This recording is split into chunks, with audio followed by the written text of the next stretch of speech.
My name is Jack, but I can't reveal my real identity for safety reasons.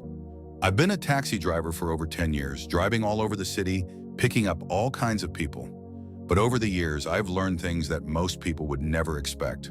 Every day, I pick up people who think they're just getting from point A to point B. But what I've learned about my passengers, about the secrets they're hiding and the dark side of their lives, will shock you. I stayed silent for years, thinking it was just part of the job. But now I can't keep these stories to myself anymore.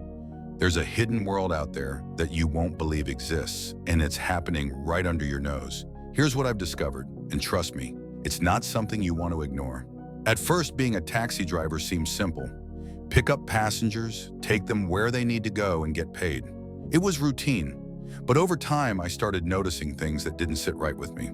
Some passengers, I remember the first time I had a passenger who acted strangely. He was quiet, but there was something about his demeanor that made me feel uneasy. He kept looking out the window nervously, checking his phone every few seconds.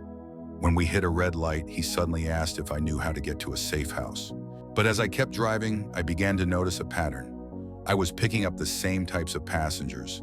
People who didn't just want to get from one place to another, but who had hidden lives. I learned that my car was a silent witness to things people didn't want anyone to know. And the worst part?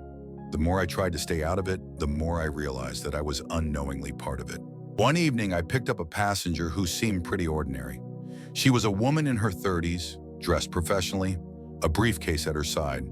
But as we started driving, she began asking questions that didn't make sense. She asked me if I knew anything about certain neighborhoods in the city, if I ever picked up people who worked in certain industries. I told her I didn't pay much attention to where people worked or lived. Then she said something that made my blood run cold. "You wouldn't believe the things people do in this city," she said. "I just need a quick ride to make sure my boss doesn't find out I'm here. He wouldn't like it if he knew." I didn't think much of it at first, but then I started hearing similar stories from other passengers. People slipping away from their offices, secret meetings in hidden spots around the city, and stories about connections to illegal activities. It was like I had a front row seat to a world of secrets. People were using taxis to get away with things, to hide things, and I was the one driving them there. The more I drove, the more I realized something disturbing. My taxi wasn't just a mode of transport. It was a vehicle for hiding the truth. I started picking up people who were involved in things they didn't want anyone to know about. From cheating spouses to drug deals, from shady business deals to underground parties, I was unknowingly transporting people involved in some of the darkest parts of society. I had one passenger who seemed like an ordinary businessman. He was wearing a suit, talking about work, but halfway through the ride, he suddenly got a call. He looked at me and said, "Keep driving, don't stop. If I don't make it to the meeting, the deal's off." It wasn't until much later that I realized the meeting he was talking about wasn't a business deal. It was a secret exchange of illegal goods. There were also passengers who looked like they had everything under control. People in high-profile jobs, wealthy, well-dressed. But when I heard the things they were talking about, the deals they were making, I realized I was driving people who were involved in some seriously dangerous activities. One night, I picked up a group of men who were clearly drunk, but they kept whispering about getting rid of the evidence and how they couldn't afford to be seen in public. I had no idea what they were talking about, but I could tell by the way they were acting that they were hiding something dark. What really shocked me was how often people would act like nothing unusual was happening, even while they were in the middle of doing something illegal or dangerous. One time I picked up a woman who looked nervous but still polite. She asked for a ride to a neighborhood I didn't recognize. She started talking about how she had to clean up some messes for her company, and when I asked what she meant, she just smiled and said, "I take care of things that need to be done." It wasn't until later that I found out she was involved in organized crime, working as a cleaner for one of the biggest criminal groups in the city.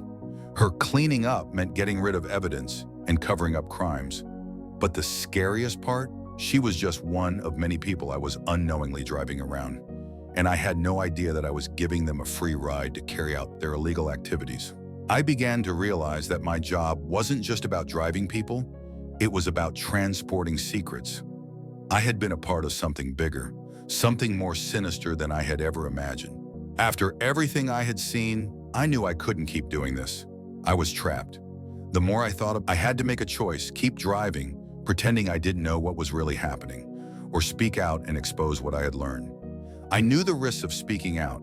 These were dangerous people, and I didn't want to get involved in their world. But I couldn't live with the guilt of staying silent anymore. The moment I decided to speak out, everything changed. I started gathering evidence, talking to journalists, and sharing what I had seen. But as soon as I went public with the truth, the backlash was immediate. I received threats, my personal information was leaked, and I began to fear for my safety. I soon realized that the people I had been driving weren't just ordinary passengers. They were part of a world that was far more dangerous than I could have imagined. And now I'm living with the consequences of exposing what was happening behind closed doors. But I have no regrets. I couldn't sit back and let people continue to be used by the system. If you want to know more about the shocking world of what goes on behind the scenes in the city, make sure to like, comment, and subscribe. I'm revealing everything that's been hidden from the public for too long. This is just the beginning, and the truth is much darker than you could ever imagine.